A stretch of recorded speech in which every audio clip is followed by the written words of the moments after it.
que ele possa falar com liberdade, porque o teu Espírito Santo, Senhor, onde o seu Espírito está, aí a liberdade. Eu rogo que o Senhor fale conosco através da sua mensagem, que estejamos atentos àquilo que o Senhor deseja de nós. Possamos, ó Deus, ter uma vida que te agrada. Fazendo isso, Senhor, nós estaremos contigo para sempre. Entregue o seu Filho e as nossas vidas, a vida de cada um de nós, para ouvirmos a sua mensagem, Senhor, neste momento tão importante para nós. Em nome de Jesus. Amém, Jesus.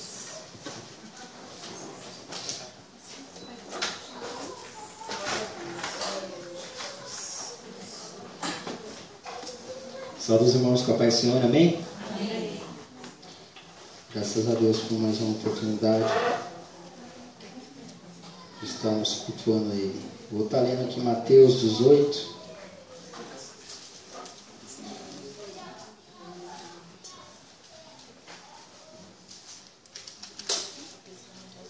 Mateus 18, uma parábola bem interessante.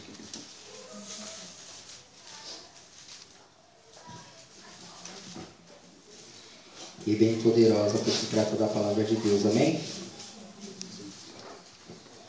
Mateus 18, do 23 ao 35.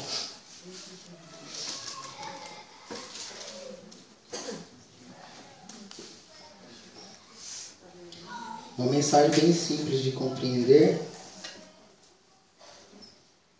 bem simples de ler.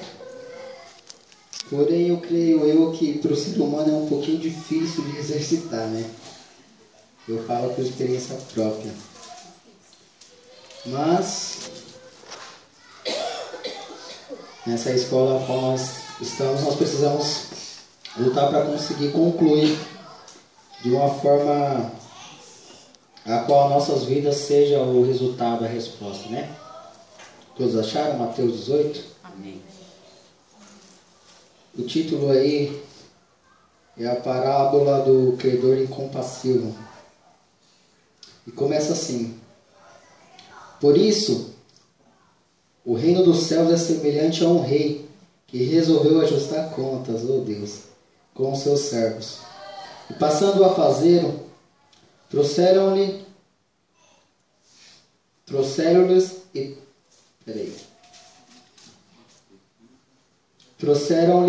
um que lhe devia 10.000 talentos.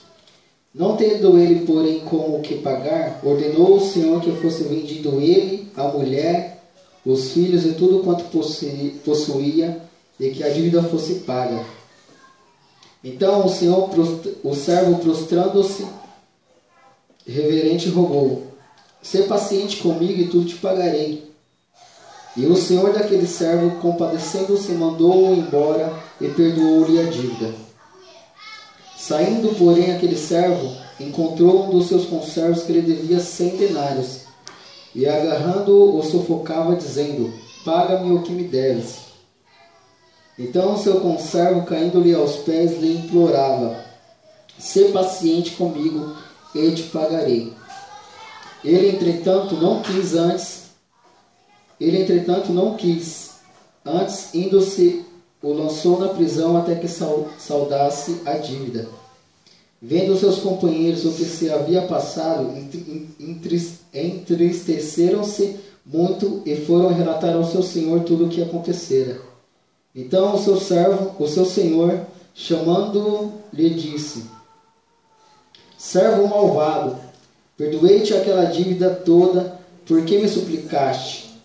Não devias tu igualmente compadecer-te do teu conservo, como também eu me compadeci de ti?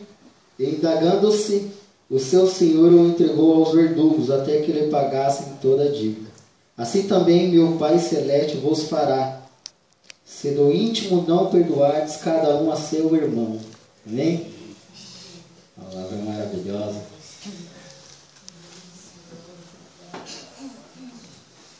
Obviamente nós vamos falar novamente sobre perdão. E falar de perdão, quando é ao nosso favor, é muito bom, né?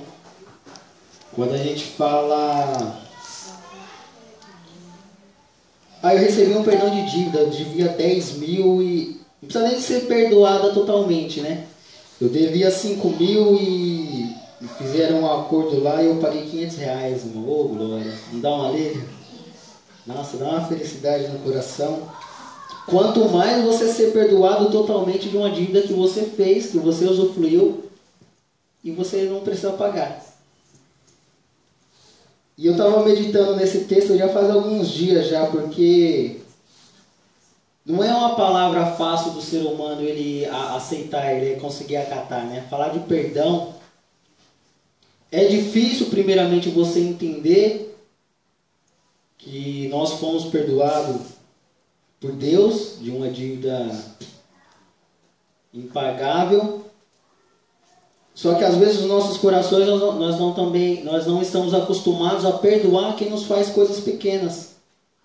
E aí eu fiquei meditando nesse texto algumas semanas, primeiramente tentando ter um pouco da dimensão do que me foi pago, porque às vezes a gente fala, né? Ah, o Senhor pagou, o Senhor morreu por mim naquela cruz e Ele levou de mim todos os meus pecados, ou seja, eu recebi o perdão através da morte de Cristo. Só que na nossa mente, no nosso coração, é um pouco difícil você conseguir fazer essa transferência de encargo de valor, fazer essa transição desse perdão para dentro de nós, porque nós somos pecadores, nós somos falhos, nós somos corruptíveis de coração, então é meio difícil. E aí eu comecei a orar ao Senhor, eu pedi para o Senhor me ensinar, me mostrar e me fazer ser uma pessoa perdoadora. Que eu pudesse perdoar quem realmente, igual Ele nos ensina na oração do Pai Nosso, né? Perdoar as pessoas, perdoar os nossos devedores, perdoar aqueles que nos ofendem, porque diariamente nós somos acometidos por situações, algumas criadas por nós, outras influenciadas por Satanás, para que nós criemos algo que se no futuro se torne ódio para os nossos irmãos e consecutivamente nos afaste de Deus. Então nós vamos analisar aqui que a parábola começa com o contexto imediato aí, Pedro perguntando, lembra? Pedro ele vai perguntar a Jesus, quantas vezes eu devo perdoar meu irmão? 7 vezes? É o mesmo se for só 7 vezes, irmãos? Nossa, nós estávamos fritos, porque é uma quantidade muito pouca, se você for ver, isso daí é uma quantidade imposta pelos fariseus. Eles que colocaram isso sobre, meio que um jugo estabelecido por eles. Ou seja, o Jair ele pode me ofender 7 vezes, depois eu decido como eu devo agir com ele, né? O Isaías, se fosse 7 vezes, coitado do Isaías. Coitado do Jair, que, meu Deus, me dá tanta prova, mas... E aí Jesus ele pega e fala assim, não, Pedro, essa conta aí está errada. Você quer perdoar o seu irmão? Você quer saber o limite de vezes que você precisa perdoar o seu irmão? Então perdoe 70 vezes 7. Certo? Não está aí, ó. Se você voltar no 22, está falando aí, ó. Mais até 70 vezes 7. Ou seja, é um número impossível de ser alcançado. Por mais pecador que eu seja, eu não vou conseguir ofender o Isaías nessa quantidade de vezes aí, certo? Embora eu esteja muito próximo. Mas no limite eu não chego. Então Jesus ele está falando assim, Pedro, não adianta, você vai ter que perdoar ele quantas vezes for preciso. Você vai ser obrigado a perdoar ele quantas vezes for necessário, independente do que ele te fizer. Então essa é a primeira coisa que nós temos que guardar nos nossos corações. Não importa quantas vezes nós sejamos ofendidos, caluniados, xingados, nós precisamos continuar perdoando as pessoas. E o tema da mensagem é exatamente esse, que é um contraste. Tá, eu tenho que perdoar, mas por que nós devemos perdoar? Porque o ser humano ele pode ser ofendido, ele pode ser caluniado, ele pode ser injustiçado, mas mesmo assim ele tem que perdoar. E eu dividi aqui algumas vezes, eu queria aprender e passar isso para vocês. Porque fomos perdoados por Deus. Se você quer saber por que você tem que perdoar o seu próximo, aquela pedrinha no seu sapato, é porque o Senhor te perdoou. E quando Deus ele nos perdoa, Ele simplesmente não nos perdoa de boca. Ele fala assim, Giovanni, você está perdoado. E aqui é um perdão mais profundo. Se você for analisar essa passagem, nós podemos aprofundá-la. O Senhor nos perdoou não somente das nossas ofensas, dos nossos pecados contra Ele, mas Ele nos perdoou aonde nós éramos condenados, pecadores, sem nenhuma saída, sem nenhuma solução, com um único final, e Ele nos perdoou de todas as nossas transgressões que são somente contra Ele. Ele falou: Giovanni, mesmo você perdoando contra mim, mesmo você me ofendendo, me caluniando, eu vou te perdoar, mas eu não vou te perdoar de uma forma substancial. Eu vou enviar o meu filho ele vai morrer por você, e você terá o direito agora, não somente de ir somente pela esquerda ou pela direita, mas de escolher entre a esquerda e a direita, entre o bem e o mal, entre o céu e o inferno. Eu vou te perdoar construindo um outro caminho a qual você nunca andou. E somente um justo, sem nenhum pecado, poderia me perdoar. E esse justo foi Jesus. Então, se você se sente uma pessoa injustiçada, se você se sente abatido, fadigado, e olha para os lados e fala: por que eu preciso perdoar esses políticos? Por que eu preciso perdoar essa nação? Por que eu preciso perdoar meu pai, a minha mãe? Por que eu preciso perdoar esse que tem me ofendido, me caluniado? Porque Deus te perdoou. Amém. Esse é um motivo muito forte, muito completo. Porque, irmãos, imagine nossos pecados. Vamos imaginar o Giovanni de verdade. Não é eu aqui vestidinho, tomei até banho hoje porque eu iria ministrar. Isaías tomou banho hoje. Não. Está vendo como Deus revela? Não é porque nós estamos aqui arrumados, bonitos, maquiados, cheirosos, bem vestidos, que nós somos quem nós somos.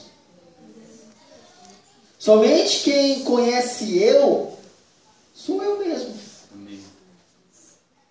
Quando eu estou preso nos meus pensamentos, em meio às circunstâncias do nosso dia a dia, e eu tomo a minha decisão.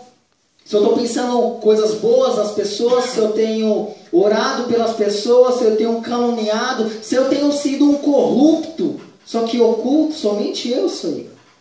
Se eu tenho sido uma pessoa maligna, perversa, somente você sabe quem você é quando você está sozinho.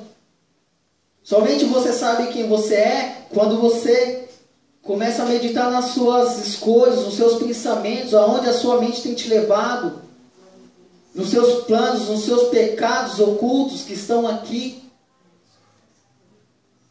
E é exatamente dessa pessoa que o Senhor, exatamente essa pessoa que o Senhor perdoa. Não é a pessoa que está sentada no banco. Não sou eu que estou aqui na frente.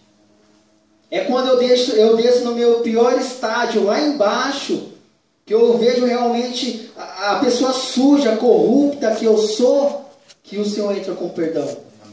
A pessoa incapaz de amar, a pessoa incapaz de perdoar, a pessoa incapaz de pensar algo bom, a pessoa incapaz de viver de uma forma digna. É essa pessoa que o Senhor perdoa. É essa pessoa que... Foi por essa pessoa que Deus ele enviou o seu Filho, foi por essa pessoa que Jesus morreu.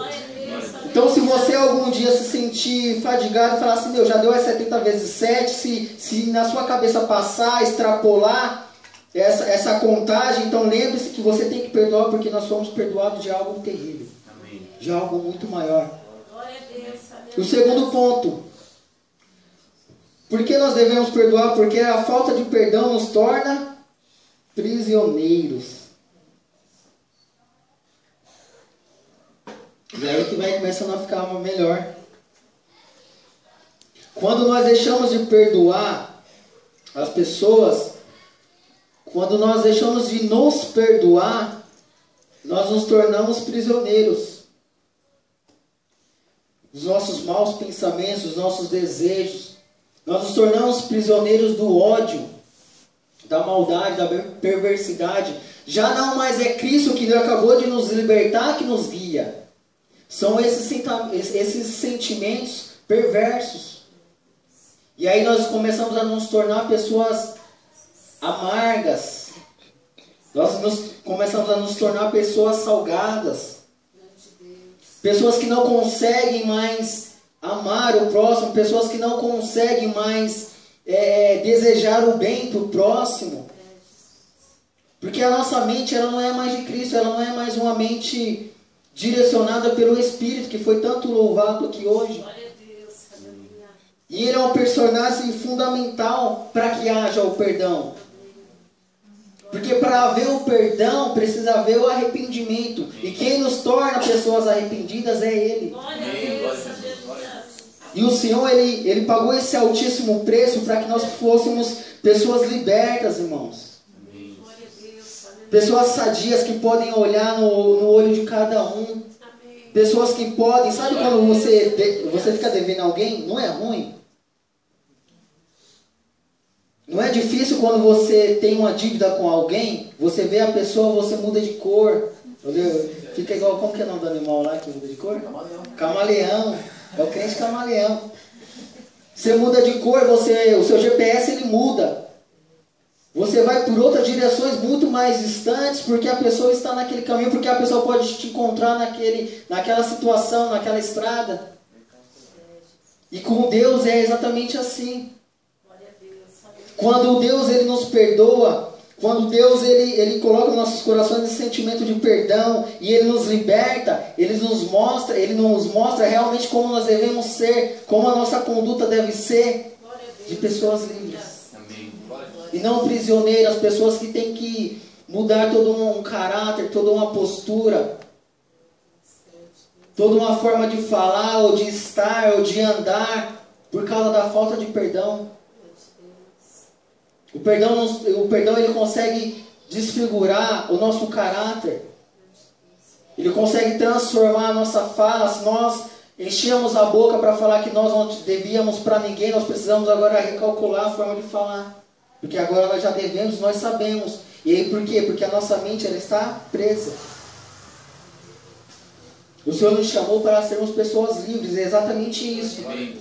Não dever nada para ninguém. Não é que Paulo fala, o Isaías conhece ele muito bem. Isaías parece que estudou com ele, né? Não deveis nada a ninguém a não ser o amor. O amor envolve o quê? Você só perdoa quando você ama. Amém. O perdão ele só existe quando você, como um galho, você dá uma frutinha chamada amor. Glória a Deus. Então é necessário que nós perdoemos as pessoas de coração, de verdade. E o perdoar não é quando eu perdoo, eu não estou falando assim, eu nunca mais vou me lembrar do que você me fez. A diferença do perdão é que quando eu perdoo alguém por me fazer algo, eu até lembro da circunstância, porém, eu lembro com amor. Eu não lembro desprezando. Eu não lembro apontando, acusando. O próprio Deus, Ele nos perdoa nossos pecados e Ele não lembra mais. Não é porque Ele tem amnésia. É porque Ele não joga mais na cara. Amém. Então o fato de perdoar não é que você vai esquecer, que o Senhor vai dar um reset na sua memória. Simplesmente você vai olhar e você não vai jogar mais na cara de ninguém. Amém. Porque assim como Deus fez com você, Ele não joga mais na sua cara quem você era. Amém. Da onde Ele te tirou. Ele simplesmente fala, não, eu te perdoei. E ponto. Amém? Então, quando nós perdoamos, nós nos tornamos pessoas livres, não mais prisioneiras. E por que nós devemos perdoar? Porque nós também decepcionamos as pessoas. Exatamente isso. É muito fácil alguém me magoar e eu não perdoar. Eu me blindo. Eu crio diversos argumentos, diversas teorias, diversas razões, motivos para não perdoar. Mas eu me esqueço que eu também magoo as pessoas. Eu me esqueço que eu também careço do perdão de vocês. Eu me esqueço que um dia eu careci plenamente do perdão de Deus. Então, para que nós perdoemos as pessoas, nós temos que enxergar que nós somos talvez muito mais imperfeitos do que elas. E nós somos muito mais pecadores do que eles. Nós somos muito mais falhos. E isso é uma ferramenta muito importante para que nós perdoemos as pessoas. Porque é muito fácil eu ver a trave que existe no olho de vocês. Não o cisco que existe no olho de vocês, sendo que existe uma trave, uma parede, um muro que me separa de enxergar as coisas, a verdade. Então nós precisamos entender, irmãos, que a greve, ela não está acontecendo, essa greve aí, esses efeitos que estão acontecendo no mundo, não é por causa só dos políticos. Sabe, é por se multiplicar o pecado que as pessoas vão sendo mais corruptas, mais egoístas, mais más. E não somos só eles que pecam, somos nós também, então nós temos parcela. É por causa dos nossos pecados que o mundo está de cabeça para baixo. É por causa da nossa falta de perdão que o mundo está de cabeça para baixo. É por causa da nossa incompreensão também. É muito fácil nós nos escondermos aqui na igreja, né? Debaixo do título de cristão.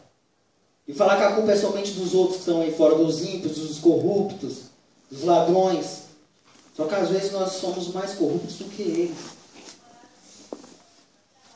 Nós prendemos as pessoas dentro de nós. Nós maltratamos as pessoas dentro de nós. Nós privamos as pessoas de comer a palavra, o evangelho, por causa das nossas más condutas, dos nossos maus testemunhos. E pior é para aquele que conhece a palavra, que diz que a segue. Então nós somos mais culpados do que eles. Porque quando nós estamos em diversas situações para fazer a diferença, nós estamos sendo contaminados, nós estamos sendo levados por ele. Ou dando um mau exemplo, é verdade, não perdoa não. É verdade, se fosse comigo... Então nós precisamos, irmãos, entender que nós não temos somente o direito de ser magoados, mas nós também magoamos as pessoas. E o mais importante e mais profundo é exatamente isso. Por que nós devemos perdoar? Porque a minha dívida era maior. Amém. Foi maior. Glória a Deus, aleluia. Aí nós ouvimos a narração de duas situações aí. Primeiro, o rei ele perdoa 10.000 denários de um homem. E, resumindo, eu fui estudar e 10.000 denários dá aproximadamente 150 mil anos de trabalho, né? Mais ou menos, gente? Você já viu isso? Eu estudei e é mais ou menos 150 mil anos de trabalho de um cidadão daquela época. Uma renda de uma cidade. Uma renda de uma cidade durante 13 anos? Mais ou menos isso. Então imagina, 115 mil anos de perdão. E aí você vai ver que tem um coitado de um conservo que deve 100 denários. 100 denários, que dá 3 meses e 10 dias de trabalho. Olha a discrepância. Olha o tamanho da diferença. E sabe o que está acontecendo? Nós temos invertido os valores. E o Senhor falou muito forte comigo. Amém. Nós estamos falando que as pessoas estão devendo 10.000 denários, 10.000 talentos para a gente deve somente 100 denários para Deus. Os nossos corações estão endurecidos por causa disso. Porque nós olhamos para os nossos irmãos com um olhar tão sanguinário, com um olhar tão maldoso, tão maligno, e falamos, meu, você me deve 10.000 talentos. E nós olhamos para Deus como um coitado e falamos, Deus, só te devo 100 denários só, isso daí eu te pago em 3 meses. E a igreja ela tem morrido por causa disso, irmãos. Tudo ofende a todos. Tudo é indigno de perdão no nosso meio. Se eu tenho um chinelo mais caro que o seu, eu já te ofendo. Se eu não te salvei com a paz do Senhor hoje, eu te ofendo. Se eu estou aqui e você está aí, eu estou te ofendendo, porque era para você que era para estar aqui. Se eu estou com uma blusa preta, eu te ofendo, porque era você que era para estar preta. Se eu estou com uma roupa igual à sua, eu te ofendo, porque eu estou com uma roupa igual à sua. Nós vamos aprisionando as pessoas. E uma frase que eu ouvi bem interessante no meio desses estudos é que odiar as pessoas é como se eu tomasse o veneno desejando que ela morresse. Feche seus olhos. Durante as minhas orações, enquanto eu mastigava essa palavra e tentava engolir e aplicar em minha vida, o Senhor me deu uma frase que fala assim, ó: nós, como maiores devedores, devemos ser os maiores perdoadores. Que você nessa noite possa orar com esse propósito. Que você nessa noite possa pedir para o Senhor desinverter aquilo que você inverteu, as dívidas. Porque todos nós carecemos. Um dia nós precisávamos de alguém para nos perdoar de uma forma pura, de uma forma santa. E durante milhares de anos foram se passando e não apareceu ninguém. Mas existiu um dia que o homem ele veio e ele conseguiu pagar essa sentença. Conseguiu pagar e rasgou toda a sentença, toda a dívida que tínhamos com ele. E para ficar mais interessante ainda, cada um de nós devíamos 115 mil anos de trabalho. Multiplica por 7 bilhões de pessoas, fora as que já morreram. Era impagável, somente Deus, irmãos, podia pagar. E às vezes nós deixamos de viver o evangelho que esse Deus instituiu, esse Jesus poderoso, por causa de centenários, sabe? Algo tão pequeno, tão insignificante. Mas você tem a oportunidade nessa noite de orar e pedir para Deus colocar as coisas no lugar. Às vezes nós temos nos tornado pessoas muito soberbas. Nós temos esquecido, a igreja tem esquecido dessa dívida. A igreja tem se esquecido do tamanho da grandeza da morte de Jesus na cruz. Tem se tornado simplesmente uma morte, um açoite, mais uma barbaridade que, quanto nós enxergamos hoje, né? Foi somente uma barbaridade onde um homem inocente morreu. Mas nós não sabemos o tamanho da dimensão daquela morte espiritual. E nós aprendemos, meditando na palavra, que nós estávamos verdadeiramente mortos de espírito. E somente com a morte de Cristo nós nascemos de verdade. Por isso que Jesus falou assim, é necessário que nós sejamos batizados, crendo que Ele é Deus. Crendo que realmente o sacrifício dele foi por mim. Crendo que realmente somente Ele poderia pagar aquele preço, não eu e não nenhuma outra pessoa. Que nós possamos tomar encargo desse peso. Porque para Deus o pesado fica leve. O jugo dele, lembra que o jugo dele é leve? O mundo ele está em colapso, irmãos, e nós precisamos agarrar, nós precisamos, com todas as nossas forças, lutar por esse evangelho. Primeiramente para centralizar ele em nossos corações. Porque o Senhor tem me ensinado que as pessoas têm descentralizado, até está dentro do coração, mas está deslocado. Existe algo que está no centro, que está nos impedindo de sermos libertos, de libertar as pessoas, de amar, de cuidar, de lutar por esse evangelho que transforma vidas, que salva os pecadores, que torna o jugo das pessoas leves.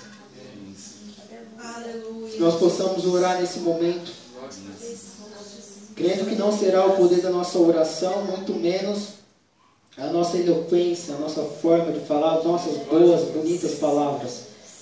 Mas se Deus fizer algo, será plenamente por mérito dele. Totalmente por mérito dele. Amém? Deus, nós queremos orar, Pai. Nós queremos agradecer ao Senhor por mais essa oportunidade, Pai, de estarmos nesse lugar. Aonde a Tua palavra ela foi ministrada, uma palavra rica e poderosa. Que tem o poder de mudar os nossos corações e as nossas vidas. Que tem o poder de mudar, Senhor, o nosso ambiente, a nossa sociedade, a nossa nação. Nós oramos ao Senhor porque nós cremos que somente o Senhor, Pai, pode nos tirar de situações difíceis, pode nos tirar de opressões, Pai. Possa por outras pessoas e pode libertar pessoas que nós temos oprimido. Nós queremos, Pai, ser realmente, Pai, membros desse corpo de uma forma útil.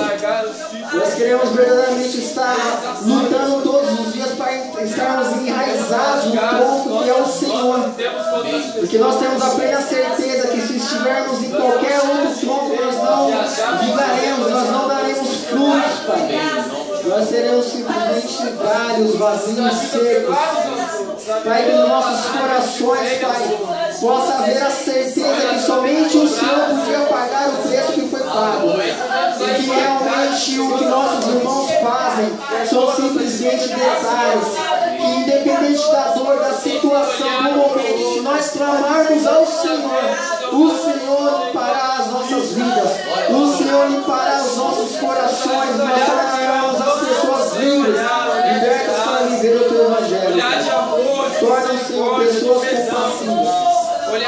Que haja benignidade nos nossos corações e compreensão, Pai. Que haja um amor genuíno, Pai. Que haja espaço para o arrependimento, para que renasça no nosso meio, no meio da Tua igreja, Pai, um perdão genuíno, verdadeiro, fruto, Pai, da morte do Senhor naquela cruz, Pai. Esse é o desejo dos nossos corações.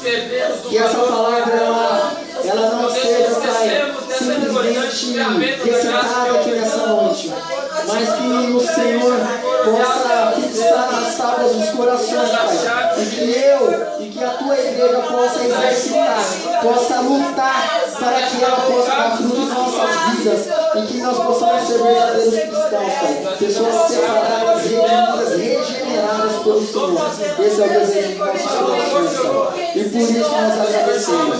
E a chama ela não se apaga, mas que o Senhor aumente dentro de nós, o nosso meio da Tua congregação, Pai, porque o reino e a obra não é nossa, é do Senhor, e ela persistiu por anos, nunca foi, Senhor, virar nenhum centímetro para a direita nem para a esquerda, mas ela sempre permaneceu plena, com o seu objetivo central, que é a salvação do pecador, Pai, em nome de Jesus. Amém.